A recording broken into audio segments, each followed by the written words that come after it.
What's up guys? Welcome back to my YouTube channel. This is Cecile. Ang topic natin today guys ay tungkol na naman sa anxiety.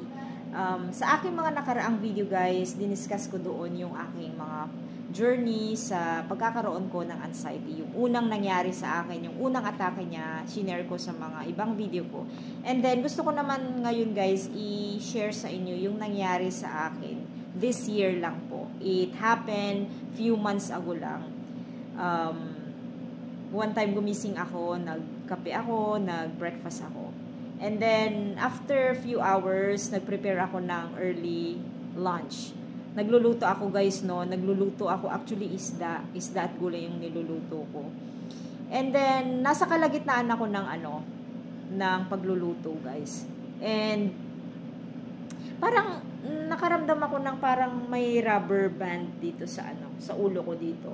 Tapos, ito yung nakakatakot. Biglang uminit yung dibdib ko.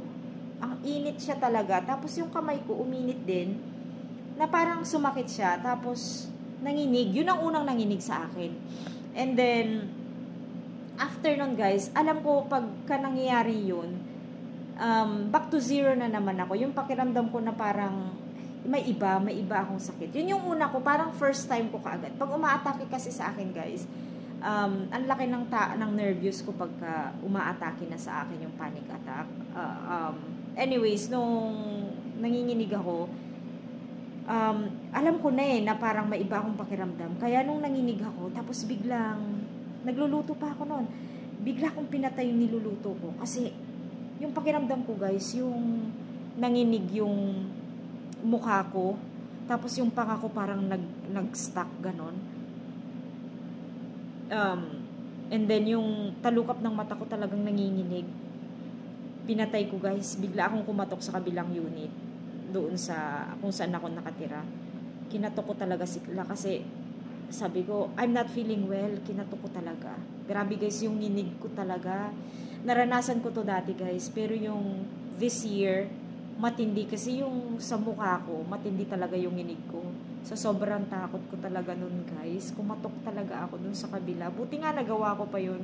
Kasi nasa unit lang kasi ako.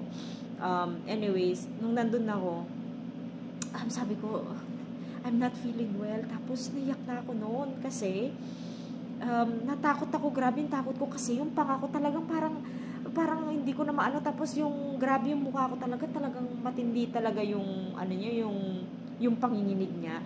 Tapos kwento sa akin ng mag-asawa na yun, nung after nung nakauwi na kami galing sa hospital, yung talukap daw talaga ng mata ko, matindi talaga yung, kasi gumagamit pa ako ng fake eyelashes, yung talagang ko daw, talagang gumagalaw, tapos yung mata ko, talukap ng mata ko, matindi daw yung hinig niya. Sabi sa akin, ate, are you okay? Sabi sa akin nung mag-asawa, tapos no, sabi ko, I'm not feeling well, tapos as in talagang umiiyak ako noon na nanginginig ako na yung tuhod ko talaga noon guys, yung nginig niya talaga matindi talaga, yung alam mo yung tipong ganyan ka talaga. Yung mag-asawang yun guys talaga, hindi ko sila makakalimutan kasi nahiyang-hiya ako na kakatok talaga doon kasi ayoko maka-istorbo. Matindi talaga yung papasalamat ko sa kanila kasi yung concern nila, kasi mag-isa ko lang sa Pampanga, yung concern nito ng mag-asawa, talagang matindi. Hindi ko sila makakalimutan. Nung sabi sa akin, we have to go to the hospital na ate. So, sabi ko, hindi, tawagin nyo na. Yung isang parang very close friend ko, sabi ko, tawagin mo siya, papuntay mo na. Pumunta siya agad. Magdala ka na. Alam na niya na pupunta ako ng hospital talaga. So, pumunta kami. In few minutes, pumunta talaga kami. Tapos sabi sa akin, ate, we have to go. So, drive ako doon, pupunta kami sa hospital. Actually, I wanted to mention talaga yung Medical City Clark. Yung pag-aasikaso talaga sa akin doon, it's awesome guys. I really like yung staff, lahat po from security guard, nurses, doctors. It was a very safe place, hospital for me pag yung mga ganong mga instances. Anyways guys, itong mag-asawa na yon, naiyak pa ako sa mag-asawa na yon, dinala ako, and then after nun, doon ako, sabi ko, neck na ako, medyo tumaas yung yung BP ko kasi guys, pag nagkakaroon ka ng panic attack talaga, may tendency na tataas talaga yung blood pressure mo. Alam ko na dumaan na ako sa ganyan dati. Pero may mga times noon na nagkaroon ako ng panic attack pero regular pa rin yung ano ko, yung um, blood pressure ko. Anyways, yung pakiramdam ko na yun guys, yung nginig ko talaga, yung matindi, yung tuhod ko, hindi ko alam, pati itong panga ko yung medyo natakot ako nun guys, kasi parang maglalak siya, tapos yung mukha ko talaga, yung mga kalamnan ko, lalo na dito sa mukha ko nun, talaga yung matindi yung nginig niya talaga, yung akala mo yung ano ka, may epilepsy ka, yung mga tipong ganon. Sorry guys, kasi medyo na-touch ako dun sa ano, kasi yung naranasan ko na yun guys, along the way, mag-isa ko lang kasi dun sa Pampanga. Yung naranasan ko na yun guys, hindi ko makakalimutan, kasi yung nginig ko, extreme siya, ibig sabihin matindi yung nginig ko. And, anyways, pumunta kami doon, chinek ako, and then pinapasok ako sa emergency room. Pinapasok ako doon, chinek ako kung ano yung nangyari sa akin, lahat chinek. And then, binigyan ako ng, of course, yung sa blood pressure, kasi tumaas yung BP ko.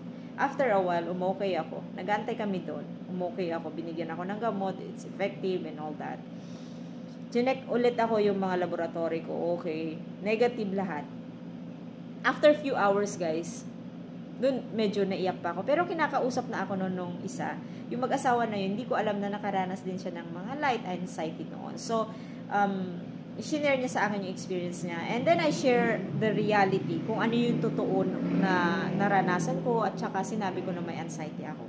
By the way guys, yung mga nakakaranas ng may anxiety, wag po kayong mahihiya to share other people, kasi it's reality guys. It's a mental health problem.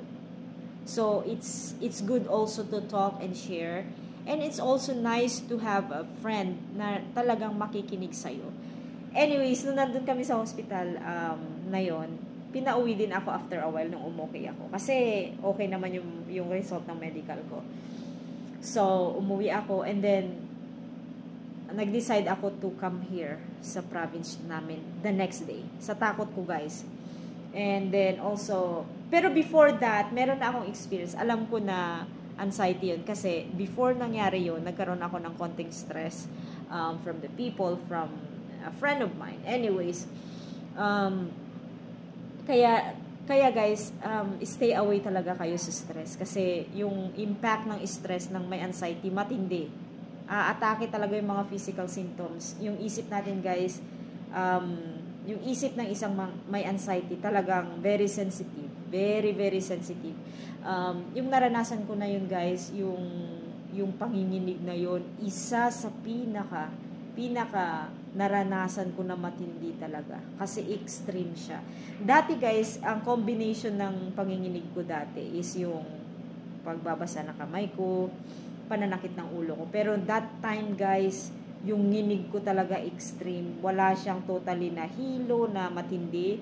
Pero yun talaga yung pinaka-highlights na nangyari sa akin this year. And then, yung karanasan ko na yun is hindi ko makakalimutan din, kasi may taong nasa tabi ko noon, may mga taong nasa tabi ko noon na hindi ko man kaano-ano, mga kaibigan at trusted ko. I wanted to shout out these people. Alam nyo na kung sino kayo, kung napapanood nyo man ito. But anyways, I'm very very thankful, kasi they are very caring sa akin. Hindi nila ako iniwan. Kasi during that time